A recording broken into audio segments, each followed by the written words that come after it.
கடல் கடந்தும் பறக்கத் தொடங்கிய தமிழக வெற்றி கழக கொடி.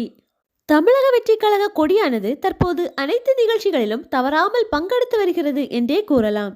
குறிப்பாக கல்லூரி விழாக்கள், பண்பாட்டு கலை நிகழ்ச்சிகள், கோயில் ஊர்வலங்கள், சபரிமலை கோயில் என்று பல இடங்களிலும் பறக்கிறது தமிழக வெற்றி கழக கொடி.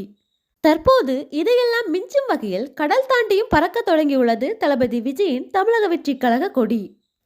அண்மையில் இலங்கையின் ஜஃப்னா கிரிக்கெட் ஸ்டேடியத்தில் தளபதியின் ரசிகர் ஒருவர் தமிழக வெற்றி கழக கொடியை பறக்கவிட்டது இணையத்தில் வைரலாகி வருகிறது.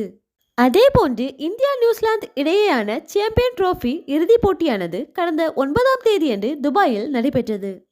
அந்த கிரிக்கெட் போட்டியானது சென்னை மெரினா கடற்கரையில் ரசிகர்கள் பார்ப்பதற்காக பெரிய LED திரையில் திரையிடப்பட்டிருந்தது. அதை பார்க்க ஆயிரக்கணக்கான கிரிக்கெட் ரசிகர்கள் சென்னை மெரினா கடற்கரையில் குழுமி இருந்தனர். அந்த கூட்டத்திலும் தமிழக வெற்றி கழக தொண்டர் ஒருவர் தமிழக வெற்றி கழக கொடியை பறக்க விட்டதும் அங்கிருந்த அனைவரும் டிவிகே டிவிகே என்று கோஷம் எழுப்பினர். இது அங்கிருந்த பலரது கவனத்தையும் ஈர்த்துள்ளது.